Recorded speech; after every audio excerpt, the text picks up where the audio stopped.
Hello, how are you? Yeah, I'm good. So, are you ready to begin?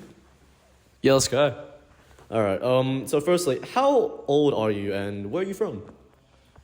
So I'm 42 and I'm from Blacktown.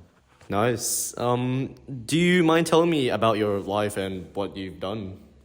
All right, well, I'm, as of right now, an ex-Army lieutenant, and I served from 2001 to 2003, and then later went back from '05 to '09. I'm also the father of two lovely children. Alright, so do you remember when you actually jumped? All right, well, I remember the night before I wrote a series of letters to my family and friends, telling them how much I loved them and that I was sorry. I remember talking to my dad a few days prior to the incident, and he asked me what was wrong, and I just told him nothing, and then he kept asking, and I eventually managed to convince him that everything was okay, and yeah. Alright, so what happened next? Oh, well, it was about 5:42 in the morning when I decided that I had no other option.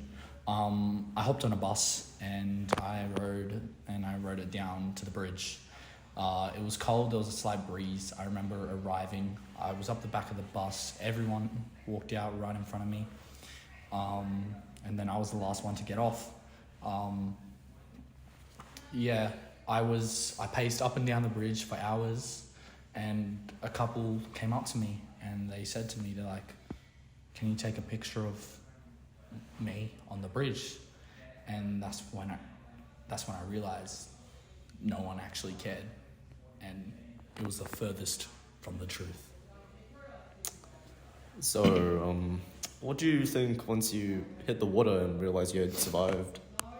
I remember letting go of the bridge and jumping off, and it was a moment of instant regret. The moment that I had let go, I started saying, "God, please don't let me die. God, please save me. Please save me." And I hit the water. I sunk 60 feet, and shattered both my legs. And I'm saying, as I'm going down and down, I'm like, "God, please don't let me die. Please save me." Because if I die here, nobody would know that I didn't want to die.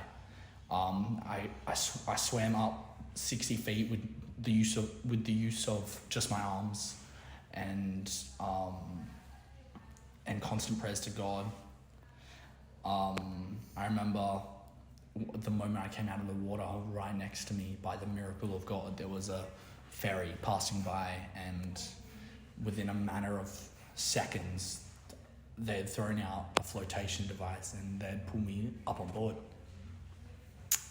Okay, anything else to say? Out of the 37 people who have jumped, only 5 of us have the privilege to stand, walk and run. 9 Australians die by suicide every day in Australia. 75% of those are men. An estimated number of over 65,000 attempt suicide each year. Over 3,000 suicides happen every year in Australia. When I learnt about this, I knew I had to try and help. This is why I share my story. Do continue. Like I was saying, once I heard about these statistics, I decided to try and help. I began preaching to people about God and how you can find comfort in Him and rely on Him to help you in tough situations. I also became a mental health advocate and began supporting people going through a tough patch in their life. Is there any specific Bible verses and or books that you would recommend? Yeah, I really like the book of Daniel, and specifically in the book of Daniel, chapter 8, verse 27. Feel that the book of Daniel really represents the struggles that I have been through and that others go through on a daily basis. Daniel went through hardship, and for a long time he was isolated from his own people. I feel that this verse really represents me as a person. Lastly, both myself and Daniel found comfort in life through God. Daniel was able to do this by telling stories and interpreting dreams, and I too was able to find comfort by spreading the word of God through ministry. And what about the verse you mentioned earlier?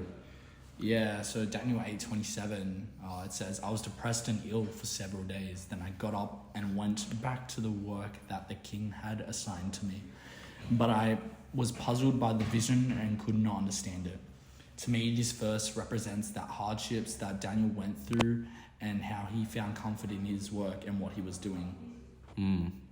And do you feel that the book of Daniel represents you? Yeah. I believe that the book of Daniel shows who I really am and what I was struggling with for a long time. I wanted to end it all, but when I found God, it was like an escape. He set me free. Like I mentioned before, I found great comfort in my work as a preacher and mental health advocate. It's total sense of freedom. Well, thank you for sharing. Is there anything else you want to say?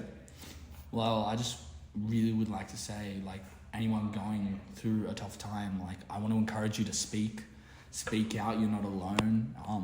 It's feeling alone. That's the worst part of it. But I can promise you, it's not alone. There's heaps of things. I mean, Kids Helpline is open 24/7. You can go to Beyond Blue. Like, there are heaps of options for kids out there and for teenagers, and just to know that you're not alone and people can support you through these times.